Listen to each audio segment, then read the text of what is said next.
Here we go. It is Thursday, November 21st. We're a week before Thanksgiving, and I'm Dr. Paula Ruffin. And I'm Dr.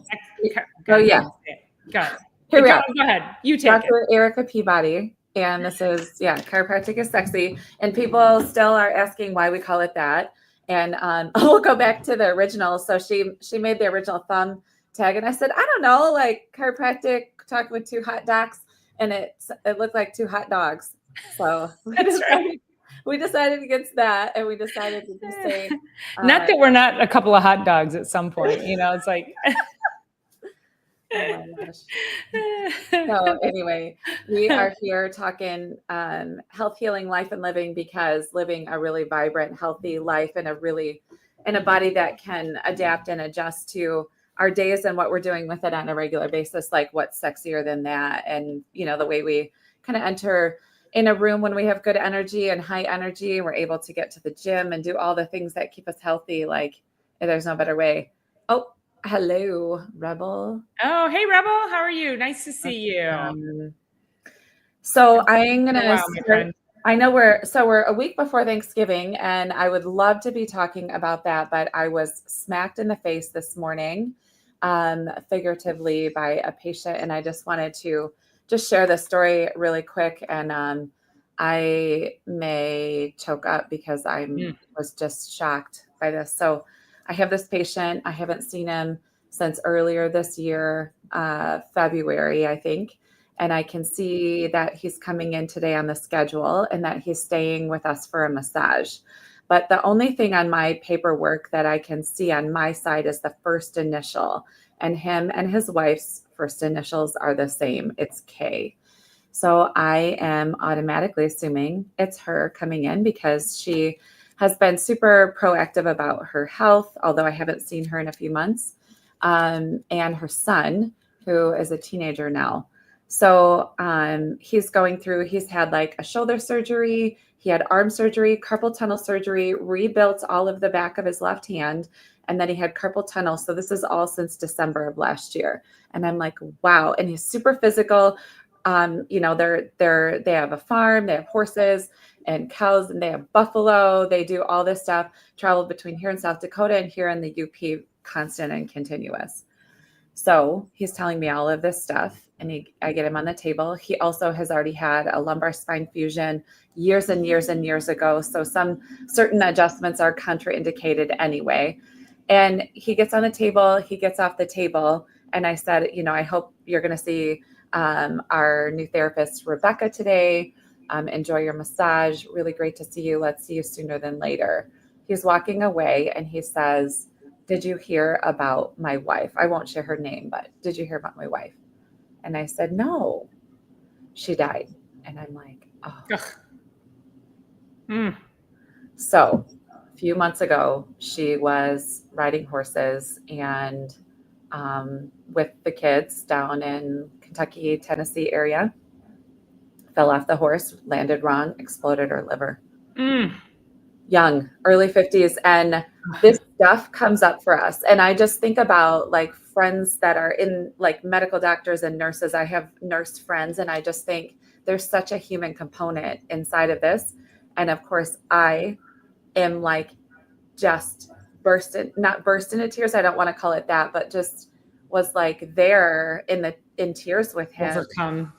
Yes, overcome by that. And I've seen her, she's been under care since my very first office location. So I'm in my fourth office location in 20 years. And I just am baffled at something so simple, something, not that falling off a horse is routine, but we are not promised a tomorrow. And that hit me so hard in the face earlier. I mean, I've had a couple of hours to kind of process that. And I went into the next room with a woman whose husband died almost a year ago. Next week will be a year. And so I show up into the next room and I'm in tears. I'm a human. And I think about what I was saying is about my nurse friends and the MDs, like they're not allowed to cry in front of patients. Like, it's just a wild thing to me. So So of course, grief is one of the things that gets into our tissues and into our body. And so anyways, I started crying. He started crying again, hugs and whatever. And then the next patient that I saw, I adjusted her and she knew I was in tears. I adjusted her and she's like, okay, you clearly need a hug. And I said, yeah, life is so precious. It's so precious. And our bodies are more precious than we give them credit for. They should be respected, not because of that fall, but like respected the fact. And we've talked about this before. When we first start to respect our body and our health is when we no longer have it, or when we're, at the end of life, we finally are like, oh, that life force that's inside of us. Like, we just don't know. We're not promised time. We're not promised tomorrow. So just wanted to kind of bring that in because that is also a part of our days. And when grief is inside of our world, it can affect our health, our days, our ability to think straight, our body's ability to function properly. And then, just so many things. So anyways, I was really glad to see him today. And I said, let's get you back under regular care and help the body kind of work through all of this. So just, wow. Yeah, that's, well, first of all, I'm so sorry to hear that. Certainly be praying for them and you as well. Cause I know it's terrible, especially when it's sudden. It was sudden for them. And of course it's sudden for you. Hmm. So, the thing with grief, we talk about, vibrational, we talk about vibrations and energy a lot on this channel, on this show, and how it affects your nervous system. And the highest vibrational levels are love and joy. Hope is up there. But when we get down into grief and sadness, that really lowers our vibration. And what does that really mean? It means your nervous system is in a state of fight or flight. Mm-hmm. It means you can't heal. And so all the things that you just mentioned, that how it affects your health, it's because your body's not in an optimal state when it's in grief. Mm-hmm. However, you have to go through it. I know, right through the middle is where it's at. Yeah. I think people are just used to going through life in these low vibrational states without understanding the care that they need to take for themselves or provide for themselves. Mm-hmm. So that their nervous system is protected, so their bodies are protected coming out the other end. Mm-hmm. Like you say, we're not promised a tomorrow. We're going to hear, unfortunately, stories like that. So we can be living on these higher vibrational scales, and then we get derailed, and we can come out of it faster. Mm-hmm. And then when we come out of it, we also know what to do with it to get mm-hmm. ourselves out of it faster. So and he said to me, he's like, I'm so sorry to ruin your day. I'm like, I am grateful to know, because, is it a chance that we could have put them on a recall list and not know this information? You're like, who knows, right? Yeah. To recall the patients in the new year, if somebody's kind of gone off of their regular care. And so I was just really grateful to know. And he said, I'm so sorry. I'm like, I'm so sorry. Like, you didn't ruin my day. I'm stunned by this information. And when I can feel that, what we've talked about this before, like it's the traumas, thoughts, and toxins, right, that create these disturbances in our body's ability to function properly. And the thoughts, that's where that grief goes into. It also goes into gratitude. Another patient had mentioned gratitude, because I wrote about that in our newsletter this month. But I want to ask you out there, if you're listening, and when you are listening, have you ever been so happy or elated that you could feel that from head to toe? And have you ever been so sad that you could feel that from head to toe? Or have you ever been so angry that you could feel that from head to toe? That is the thoughts process, and how powerful our thoughts are to our nervous system, to integrating life, and to just, getting through the days, and just all the things, and how much interference that can create in our ability to move forward and progress through our days, through our life, through our health. the next I talk about that all the time, where it's okay. You think about somebody, you get butterflies in your stomach. Mm-hmm. You think about something and you get a nervous stomach. You're like, oh, or like suddenly it makes you have to go to the bathroom. Mm-hmm. That is thoughts affecting your whole being. Mm-hmm. And we have to pay attention to that, which of course, that's why we always talk about there is a gut brain connection. Mm-hmm. And we talked about this, I think 3 weeks ago, about the vagus nerve, which is up here, Mm-hmm. which goes all the way down and it wraps around the heart, the lungs, all your digestive organs, all your vital organs. So that's why when you think a thought, it cascades through. Mm-hmm. So that thought can be something that brings you grief. It is a thought that can bring you love, joy, and hope. Mm-hmm. And so it's very important to be mindful of your thoughts that you're putting in and the thoughts that you're allowing your brain to run rampant with.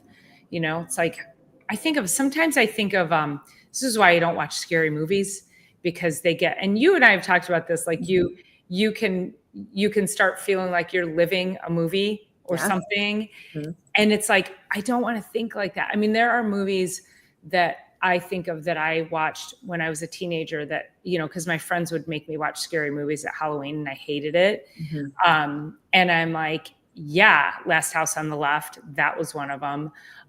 House of Echoes, I think, Stir of Echoes. That was a Kevin Bacon. Did you ever see that one? No. Oh and the little girl got bricked up in the wall of his house and then haunted the house. It's terrible. I think about those. Literally, I saw them when I was a teenager, and I'm like, I wish I could unsee things like that. And I know it affects my neurology just to think about that. So. We had talked about that. Replace it with other things. Right. It's the laughter is the best medicine. Was it Cousins?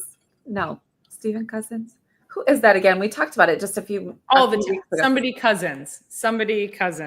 Right. And who? No, I think it's laughter is the best medicine, and how that can literally bring about healing. Norman. We'll remember it one of these times. Is it Cousins? It says he took massive intravenous doses of vitamin C and had self-induced bouts of laughter brought on by the films of the television show Candid Camera. I didn't realize that. And various, let's see. I'll find it. So isn't that interesting? Yes. He did research on the biochemistry of human emotions. Oh, okay. So he was sort of like the founding father of this, which he long believed were the key to human being success in fighting illness. It was a belief he maintained even as he battled a 1964, a sudden case of a crippling connective tissue disease, which also referred to as a collagen disease. Confirmed his diet. He had ankylosing spondylitis as well.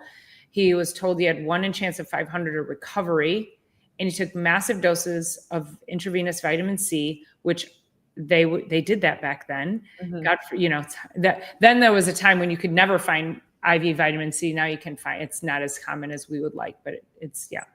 And then also Candid Camera and various other comic films. His positive attitude was not new to him. He was always an optimist. He was known for his kindness and his robust love of life itself. I mean, it's just such like I said, it doesn't mean life isn't going to come and derail us. It just means that how do we respond to that? Yeah. And that goes into, the 6 pillars of health that we talk about all the time, which is eat well and move well and think well. That's that part of it, the think well. And it doesn't mean to silver lining everything and, what do they call it? Toxic positivity. That's not really what it is, but it's like we can use our thoughts to help our health a lot. And this obviously being Thanksgiving week next week, which it's a Thursday. So we'll have to figure out what our schedule looks like next week. So with Thanksgiving, I put out my newsletter in November, which talks about gratitude, of course, because it's always the time to be thankful, even though all the time is a time to be thankful. And one of my patients on the table, he's actually a retired MD, and he's like this really awesome, he's probably, what is he, mid 80s now? Earthy, crunchy, kind of, if you wanted to call somebody that, like really into spirituality. And he loves to have a lot of really philosophical conversations on the table when he's here with me. And he said he was face up on the table and finishing up his adjustment. And he said, you're something about your words. You were in a little jingle or something in my head about your newsletter that you wrote this month. And he said, I have this song that I wrote called A Thimble Full of Gratitude. And I'm wondering if you have, anybody musically inclined in your circle that would want to actually put the music to this. And I don't necessarily have that, but I'm grateful, pun intended here, that that as that message goes out, that people are really listening and hearing that. And because all we have to really do is turn the TV off. If we turn the TV off, we can literally look around and find so many things to be grateful for. If you leave the TV on, it's just going to take a different angle in your mindset, and then therefore in your thought process, and your also can translate into your health. So yeah, it's just, interesting timing. Yeah. Well, and I always say too, that you can't be, I've never heard that term. What did you say? Toxic positivity. Mm-hmm. And I think years ago, 25 plus years ago, whenever I started studying personal growth and positive, we were taught positive mental attitude when I was in high school. I had our softball instructor, he always talked about PMA. And before every game, he would give us a pep talk, and then we'd put our hands in and we'd all go PMA. And then we were doing so well, we would go, 1-0, 2-0. We went 12-0 that year. Oh, nice. Yeah. So, we'd go PMA, 6-0, whatever. But yeah, so that was my first introduction to it. And then as I really started to understand the resources and where that came from with him, I got into this whole, I didn't realize it at the time, toxic positivity, where you can positive think your way out of everything. It's not realistic, and no, you can't. But I realized years later that you can be going through whatever, crap, darkness, whatever it is you're going through, and you can still maintain hope and optimism, which are still high on the vibrational scale.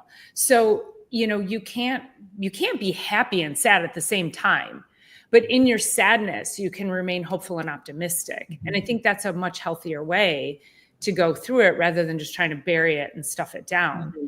So, and gratitude is part of that as well. Like when you're going through the darkness, where does gratitude land? And there are, you think of all the things that happen in your life, and in the moment when you're in the eye of the storm and you say to yourself, I can't imagine being grateful for this thing that I'm going through, but you can still be grateful for who you have in your life at the moment, for your health, maybe your business, maybe your family. There's things you can be grateful for. Maybe because you just woke up,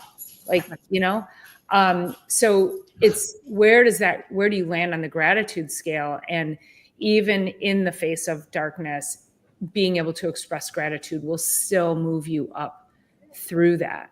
Mm-hmm. And back up towards health too. I mean, those same chemicals that are released when we're in gratitude and all of those kind of positive mental attitude, those are the same chemicals that are involved in healing. Mm-hmm. So it's kind of one and the same. So anyway, I didn't mean to hijack the entire podcast, but we always want to come straight off of the adjusting floor and bring you guys our stories. So I just wanted to kind of share that part and how real life is. And, one of the biggest falsehoods that we are all telling ourselves is that we have time. So. Yeah. And I don't think it's a hijack at all. I think, unfortunate, it's a rather unfortunate situation. However, I think the story is timely for us to be able to talk about gratitude. When we get together with people, you're right, we're not guaranteed time. I'm going down to visit my sister in North Carolina. It's going to be quick. Wednesday, I'll be back Friday, early morning. But it's some time. It's time to spend with loved ones. And years ago, I heard somebody say this, and it was, when you think about friends and family who live out of town, that when you start to think about, as we age, how many more days do you have with them? How many more days? When you think about that, if you visit somebody once a year, how many more days will you be able to spend in life with them? I mean, it's kind of crazy when you think about connection in that respect. So it'll be a quick trip. It'll be fine. There's a million excuses I could make. I don't like to travel on the holiday. My daughter and I usually do our own tree. We'll still go get our own tree, and we usually get our tree the day after Thanksgiving. There's a lot of reasons and a lot of excuses I could have made to not go, but it means a lot to her, and of course it means a lot to me to see her too. But I think we allow these excuses to get in our way for things that really matter. And I think connection and family, we can tend to really gloss over that. I think Thanksgivings are going to look weird. Maybe for some people. I think the majority of people, we're going to be just fine. People are canceling holidays with people because of political views. And I think that's like, boy, if you can't sit down and have a meal together, then you better start expressing some more gratitude in your life, right? I mean, what is going on there? Yeah, for sure. Hey, I was, as we're talking about Thanksgiving, I was thinking about, obviously this podcast, we run so quick, right? But I was thinking if we could sort of look ahead to Thanksgiving and just, you can share maybe 3 of your favorite, since we're a week away, like, how do you prep to stay healthy? Not healthy, like don't catch a cold and stuff like that, but are there certain food things you do? Are there certain movement things you do? Or like, how do you prep to travel, do Thanksgiving, and come out the other side without taking a major step back? So I'm curious.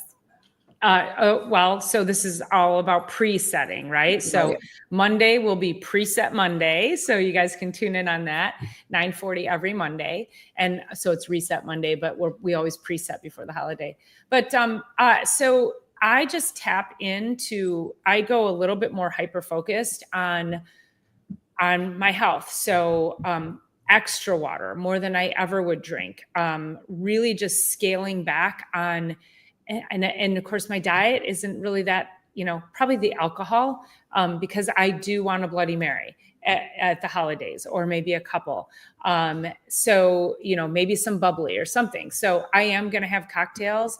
And my one big thing that I love to have at the holidays is I just need a pile of bread dressing, stuffing, loaded in gravy with some turkey. Like, that's it. Like, that's what I want. I don't want the vegetables. I don't want the sweet potato.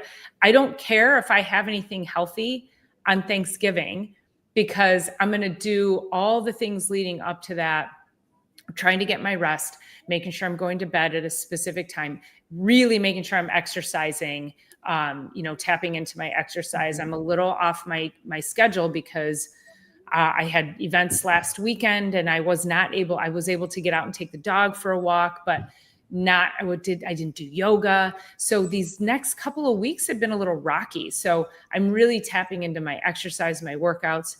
I'll be in South Carolina. So that means I'm hoping it'll be warm enough I can get up and, at least go walk, 3 or 4 miles in the morning.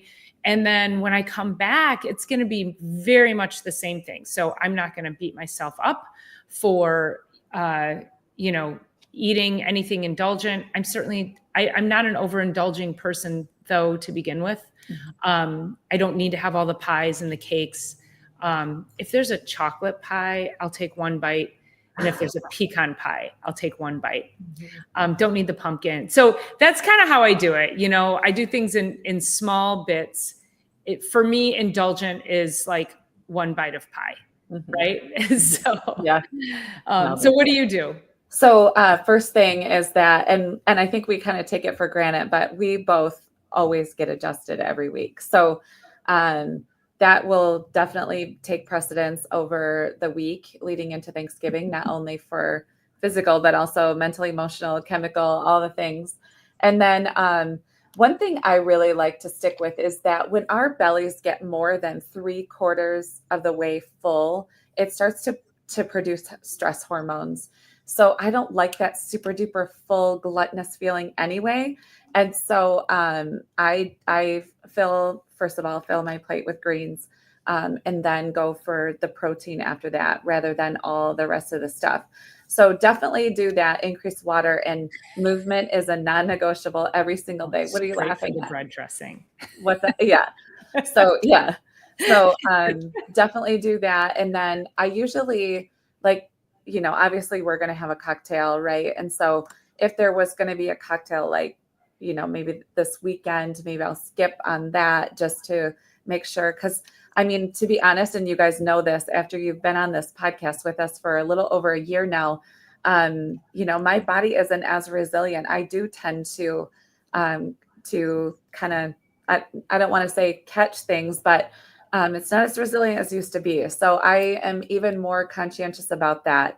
I also know, so next week I work Monday, regular hours, Tuesday, regular hours, which is just the afternoon, then just Wednesday morning. And even though I could take Wednesday afternoon through the Sunday and fill it chock full of stuff, I do know that it really suits me really well to be involved with family and then be really, really quiet at home. Like take an entire half of a day and just sit, you know what I mean? Like just sit really still and, maybe get a few things caught up. But I will do everything I can to, make sure it's eat well, drink my water, get my movement, and then manage the stress activities. And for me, I love my family and they're very simple to be around. And we all enjoy each other's company, which I feel very fortunate for that. Because when we sit down and share a meal, then we always do what are we grateful for around the table kind of thing. And, then we head into the next holiday, which is basically the entire month of December.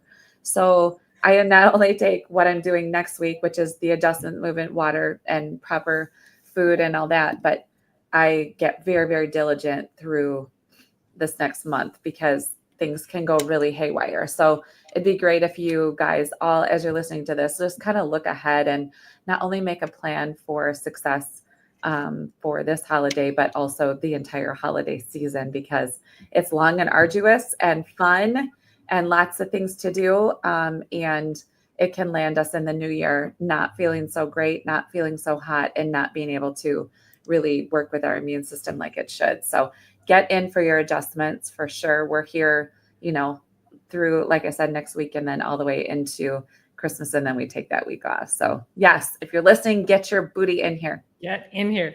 Well, and you bring up a good point too, which I think if you're going to be around here locally, now again, I'm traveling and my sister, they tend to have some pretty healthy fare. So it's not going to be, there are some, I mean, you all know, like if you have certain family members or certain places that you go, it's going to be a disaster, right? So, for food options, is that what you're talking about? Yeah. And, Erica and I went to an event 3 or 4 weeks ago, and we both had agreed. So it was and we've been, I think this is our 3rd year in a row going, but it's like a strolling dinner. So they come around with the trays and, there's a few, they had like some charcuterie and things like that. And we both were like, let's go get dinner first, because also what you find when you get into a situation where it's just that little tray is going to come by and you're like, what? And then you start freaking out that you're not going to get any food and you don't even care what's on that tray. Mm-hmm. So we said, let's go have dinner first. Let's get something in our bellies. And we did. We had a wonderful meal. Mm-hmm. And I don't know if I even shared this with you, but I meant to tell you that I'm so glad we did that, because did you notice the lack of strolling trays that came? I think I only saw like 2 trays come by, and then there was like some hummus, like they had a table set up and had like hummus and tapenade and some cheese and cracker, charcuterie. And I'm like, that's not dinner. Well, I'm a little astounded by it too, because it's a gala event. So we're all very fancy, but then it doesn't match necessarily what we're served. So I'm super glad we did that dinner too, because we both had, what did we have? Shrimp, salmon. Yeah. What did we eat? Shrimp. Did I have the shrimp? Lots of protein. They had a gluten-free kind of like a crusty thing. Remember, I had that to put it was so good. Yeah. But nice arugula salad. Yep. We were protein heavy and greens before we even went there. And that doesn't mean that you need to eat ahead of time for your holidays. And maybe it does for you. Maybe you've made some major, major headway this year with your health, with your adjustments, with your workouts. Maybe you're really, really feeling good. Just because it's the holidays, that doesn't mean that we have to go into it and trash our bodies. We really don't. But sometimes there's like, well, why aren't you eating? Or why aren't you this? Or why aren't you that? And I just, I want to encourage all of you out there to just be empowered in a way where you choose, like I've been eating and just probably over consuming organic grass-fed burger lately, because it's like my most favorite thing. And if you get it right, it's got all the minerals and all the things. It's like having a multivitamin. There's so many great benefits to that. So, so this is what happens at my family. They'll say, show up anytime after 3. We'll eat around 4:30. We actually eat at 9. We do every year. And I think it's going to be different, but that's usually how it goes. And so I'm like, okay, I'll probably get up. I'll have an early lunch, and I'll probably make myself a really high protein lunch. And then I will probably eat at 3:30 before I go over there around 4, knowing that it's not going to be any different than it's been in the last few years. And I'm going to be starving and ravenous if I don't. And it's not the best way, because so now I know I'm going to eat a whole meal, probably 2 full meals before I get over there and enjoy the company. But I literally do not want to trash my body. I don't. Yeah. And there's a tendency to do that. So just, have a plan up front. So, yeah. And if you have to take a dish somewhere, I always say too, like, make sure that dish is something you will eat that's healthy, because you never know what's going to make an appearance. So if you bring the one thing and I am notorious, my favorite thing to take anywhere is hummus with sliced veggies and maybe some organic tortilla chips, which can totally end up being a meal if something else doesn't show up. We were, right? A week before, so what was it? 2 weeks ago, we were at the gala. Then I think a week prior to that was when we were at an election watch party. Oh, right. And we were invited to this beautiful location in downtown Milford. And it was like, oh, wait, I see we're supposed to bring a dish to pass. And I'm like, I don't know what to bring to a place that I don't know these people. Like, I don't know exactly what's happening. I don't know the setting. And so your advice was, bring something that if it ends up becoming your only meal for the night, because everything is a disaster there, then at least you brought something you can consume, which is you brought your hummus and veggies and the tortilla chips that you talked about. I brought a charcuterie tray and a veggie tray. And it was like, that was it for a while. Broccoli salad. And then a friend, brought a broccoli salad. That was it for a while. And we were starving when we got there. And then like cookies, brownies, and all that stuff showed up on one countertop. But then there was actually a really delicious pizza. Tacos showed up. Like, there was some really good stuff to eat, but it was like, we were so hungry. We had both finished our days of working and we were headed right there. So that's always, if you have to bring a dish to pass, don't just go to the grocery store and grab those colored frosting sugar cookies because it's the easiest thing. Like, really think it through, maybe take 15 more seconds, think it through, pick something that you would eat and bring that. So, yeah. Oh my gosh. And really, in hindsight, we should have gone to dinner ahead of time. So we should have. I feel like that is really the answer to a lot of these parties, is just go. And it doesn't have to be heavy. It's just grab something light, something that's protein heavy with some greens, And then you get there, and even if you don't want to eat anything, or even if you do want to eat something, you're not going to be as ravenous. You won't pile down, 3 slices of pizza, or cookies or whatever it is. So it's really just figuring out how to protect yourself, because your brain's going to make you want to just dive in and eat whatever if you're super hungry, right? I know. I walked over to that island when we were at the election watch party, and it was like somebody had made like brownies like this big and like thick, and you could tell they were gooey and delicious. And then there was like some pumpkin chocolate chip cookies. There were like little tiny, I think like tart kind of things or something. And I walked over there and I was like, I would house at least one brownie, at least one cookie, and at least, and that would have been fine. And really not fine. It would take my body some time to get through all that level of inflammation. So just take a moment, be mindful, and then choose wisely as you're going forward. And, one of the greatest ways to increase your bandwidth for willpower is through making sure you're getting adjusted. We have enough other stresses in our life. So get your nervous system and, your interference inside of this information superhighway, and making sure that that's on board. And then, it's like people will go to the gym after that and do like, what do they call it? A revenge workout. Do your best to avoid having to go and do a revenge workout. Revenge workout. That's so great. Like I mean, what did it say? It was like, I forgot what they were. It was like, you needed to do 150 burpees to work off something like 10 McDonald's French fries. Don't quote me on this. Yeah. But it was like, do I really want the French fries if it's going to cost me blah? That's what I'm talking about with a revenge workout. Like, just don't get yourself where you're making a disaster. Yeah. And it's not as simple as that.